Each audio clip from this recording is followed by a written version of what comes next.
आणि या सगळ्या देशामध्ये 50% जो स्त्रियांचा वर्ग आहे त्यांना संधी दिलेली नाही, त्यांचा सन्मान ठेवलेला नाही आणि त्यांना निर्णय घेण्याच्या प्रक्रियेमध्ये सहभागी करून घेतलेला नाही. नमस्कार. यशवंतराव चव्हाण सेंटरच्या वतीनं आयोजित केलेल्या यशस्विनी सन्मान सोहळ्यासाठी आपण सर्वजण या ठिकाणी उपस्थित आहात. याच्यामध्ये महिला धोरणाला जे आज 30 वर्ष झाली, आज तोच दिवस ज्या 30 वर्षापूर्वी म्हणजे 22 जूनला महिला धोरण महाराष्ट्रात या देशात पहिलं आलं, त्या महिला धोरणाचा उत्सव आपण आज सगळ्यांच्या साक्षीनं या ठिकाणी सेलिब्रेट करणार आहोत. शिवफुले शाहू आंबेडकरांचे स्त्री सक्षमीकरणाचे स्वप्न साकार करण्याबाबत महाराष्ट्र शासनाने देशात सर्वप्रथम पाऊल टाकले ती तारीख म्हणजे 22 जून 1994. तत्कालीन मुख्यमंत्री आदरणीय शरदचंद्रजी पवार साहेब यांच्या पुढाकाराने तत्कालीन उपराष्ट्रपती के.आर. नारायण यांच्या हस्ते आणि महाराष्ट्राचे तत्कालीन महाराष्ट्राचे पहिले महिला धोरण जाहीर करण्यात आले. शासन जणू ही कालचीच घटना.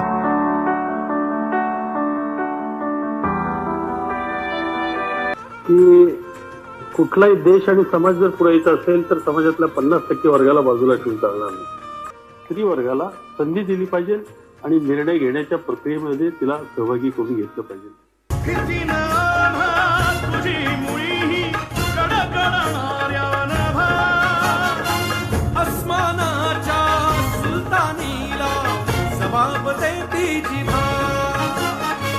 सह्याद्रीचा सिंह गर्जत शिवशंभू राजा.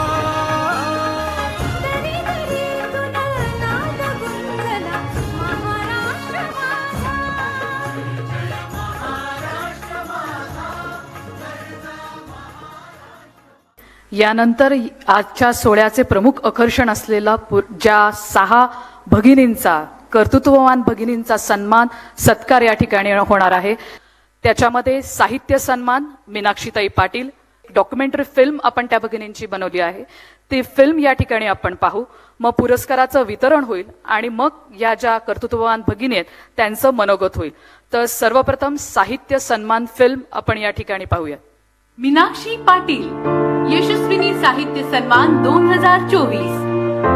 नव्या युगाच्या नव्या स्त्रीवादी जाणीवा आणि बदलत्या संवेदनशीलता आपल्या लेखणीतून उजागर करणारं संवेदनशील व्यक्तिमत्व असलेल्या कवयित्री, चित्रकार, ललित लेखिका, समीक्षिका म्हणजे डॉक्टर मीनाक्षी पाटील. डॉक्टर मीनाक्षी पाटील यांची संपूर्ण शैक्षणिक कारकीर्द अत्यंत उज्ज्वल असून BA तसंच सौंदर्यशास्त्रात MA मुंबई विद्यापीठात सर्वप्रथम आल्याबद्दल त्यांना 6 सुवर्ण पदकं मिळाली आहेत. सुरुवातीला काही काळ अध्यापन क्षेत्रात काम केल्यावर आजपर्यंत शासनाच्या महाराष्ट्र राज्य साहित्य संस्कृती मंडळाच्या सचिव पदावर काम करताना त्यांनी आपल्या प्रभावी कार्यशैलीनं प्रशासकीय क्षेत्रात उल्लेखनीय असा ठसा उमटवलाय. Is it in your DNA, Lalit this lullaby हे काव्यसंग्रह, उत्तर आधुनिकता आणि मराठी कविता हा समीक्षा ग्रंथ, खानदेशी म्हणी वाक्प्रचार यांचा सामाजिक आणि सांस्कृतिक दृष्टिकोनातून अभ्यास हा शोध ग्रंथ, साधन डायरी या हिंदी ग्रंथाचा मराठी अनुवाद, भावांजली या वार्षिकांकाचं गेली 6 वर्ष संपादन, भक्तिपर संगीत हा शोध ग्रंथ, इनसाइडर या इंग्रजी काव्यसंग्रहात कवितांचा समावेश अशी त्यांची साहित्य संपदा असून अनेक वृत्तपत्र तसंच वाङ्मयीन नियतकालिकांमधून त्या सातत्यानं लेखन करतात. भारतात आणि भारताबाहेर विविध देशात त्यांची चित्र प्रदर्शनं झाली असून काही लघुपट व माहितीपटांचं लेखन, अभिनय आणि दिग्दर्शनही त्यांनी केलंय. काव्य, चित्र, गीत गायन अशा विविध फ्युजन शोजच्या संहिता लेखनासोबतच रंगमंचीय सादरीकरणाचे कार्यक्रमही त्यांनी केले आहेत. Is it in your DNA आणि ललित दिस ललबाय या 2 कविता संग्रहांमधून मराठी साहित्य क्षेत्रात त्यांनी दमदार ठसा उमटवलाय. ललित दिस ललबाय या कविता संग्रहातून आंतरिक सांस्कृतिक प्रवासाचा समृद्ध आलेख आपल्या समोर उलगडल्याशिवाय राहत नाही. या संग्रहातील कवितेची भाषा बदलत्या आणि सशक्त स्त्री केंद्रीय आत्मभानाला पेलून धरते. तसंच मराठी कविता लेखनाला अभिव्यक्तीचं एक नवं परिमाण उपलब्ध करून देते असं म्हटलं तर वावगं ठरणार नाही. असं म्हणतात की साहित्य वाचलं गेलं की संपूर्ण पिढी वाचली जाते.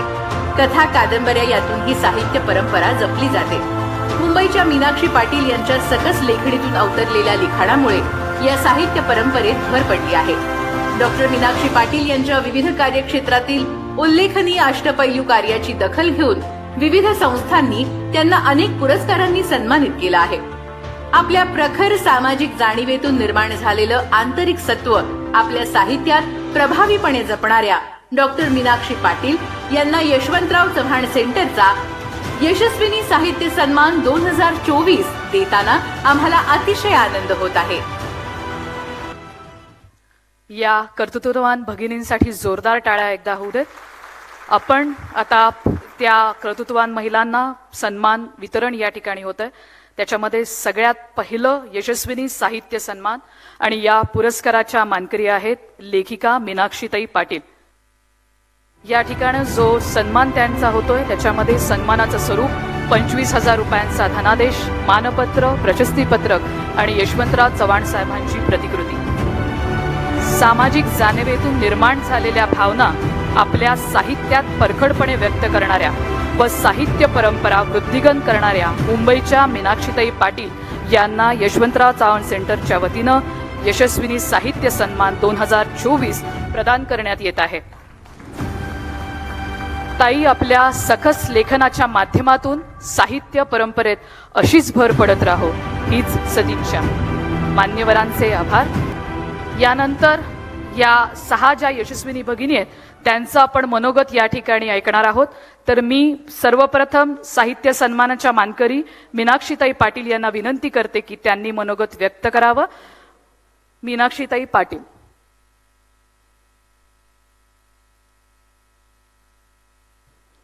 नमस्कार.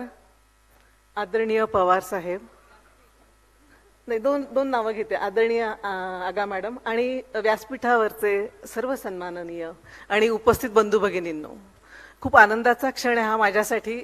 मी वयाच्या 15 वर्षी धुळे जिल्ह्यातलं माझं गाव सोडून मुंबईत आले तेव्हा मला या क्षणी माझ्या वडिलांची खूप आठवण येते. ते पवार साहेबांचे प्रचंड चाहते. ते आज खुश झाले असते की हा यशस्विनी सन्मान मला जो मिळालेला आहे आणि तोही कशासाठी तर माझ्या ललदेत ललबा या साहित्यकृतीसाठी. थोडक्यात सांगते की या साहित्यकृतीतून मी काय सांगू पाहते तर आपण आता गेला अर्धा तास जो सगळा सोहळा बघतोय स्त्री शक्तीचा, की स्त्री शक्ती किती सक्षम आहे, म्हणजे कुठेही त्या कमी नाही आहेत. पण एक युगानुयुगांचं जे कंडिशनिंग जे म्हणतात ना, म्हणजे मी माझ्या कविता संग्रहात ज्या लल्लेश्वरीला समर्पित केलेला आहे. कोण होती लल्लेश्वरी? 14व्या शतकातली शैव संप्रदायातली संत कवयित्री. आपल्याकडे पण संत कवयित्री झालेल्या आहेत, संत स्त्रिया झालेल्या आहेत. मला लल्लेश्वरी का जवळची वाटली? आपल्याही मुक्ताई जनाई आपल्या सगळ्यांच्या जवळच्या आहेत. पण लल्लेश्वरी हिला काश्मीरमध्ये लल्ला अरिफा या नावाने पण ओळखलं जातं. मुस्लिम समुदायासाठी ती लल्ला अरिफा आणि बाकीच्या सगळ्यांसाठी ती लल्लेश्वरी. या लल्लेश्वरीने काय केलं तर जात, धर्म, लिंग, पंथ या सगळ्यांच्या पलीकडे गेलेलं ते व्यक्तिमत्व. म्हणून मला ते नितांत आवडलं की आम्ही सगळ्या स्त्रिया जन्मापासून अगदी शेवटच्या क्षणापर्यंत आमची सगळ्यांची हीच धडपड आहे की या सगळ्या चौकटी आम्हाला भेदून आमचा जो काही स्वतःचा स्व आहे तो शोधायचा प्रयत्न असतो. अगदी घरात काम करणारी माझी आई असू दे किंवा अगदी मोठ्या पदावरच्या उच्चपदस्थ स्त्री असू दे, कुणी असू दे, हा प्रत्येकाचा प्रवास आहे. आणि मला आनंद वाटतो आता आपण जो सत्कार पाहिला 50 स्त्रियांचा, त्यांचे मिस्टर सगळ्यात शेवटी आले. तर अर्थात या सहजीवनामध्ये पुरुषाचंही तितकंच महत्वाचं स्थान असतं. तर असो, जास्त वेळ घेत नाही तुमचा. ह्या यशस्विनी सन्मानाच्या निमित्ताने वेगवेगळ्या क्षेत्रातल्या स्त्रियांचा आपण जो सन्मान करत आहात त्याबद्दल मी मनापासून आभार मानते. सेंटरचं हे प्रतिनिधित्व आहे, आम्ही प्रातिनिधिक आहोत, तुम्हा सगळ्यांच्या प्रतिनिधी आहोत. पण हे असं सतत चालू राहिलं तर या निमित्ताने एक चांगलं अभिसरण होईल आणि सगळ्यांना पुढे जाण्याची संधी मिळेल. मनापासून धन्यवाद. मी एकच हे करते की जो पुरस्काराची रक्कम मिळालेली आहे ती ही आपल्या कार्यासाठी मला द्यावीशी वाटते. मनापासून धन्यवाद व्यक्त करते. धन्यवाद मीनाक्षीताई. भीतीनं आम्हा तुझी मुळी कडकडणाऱ्या नभा, अस्मानाच्या सुलतानीला जबाब देती जिभा. सह्याद्रीचा सिंह गर्जतो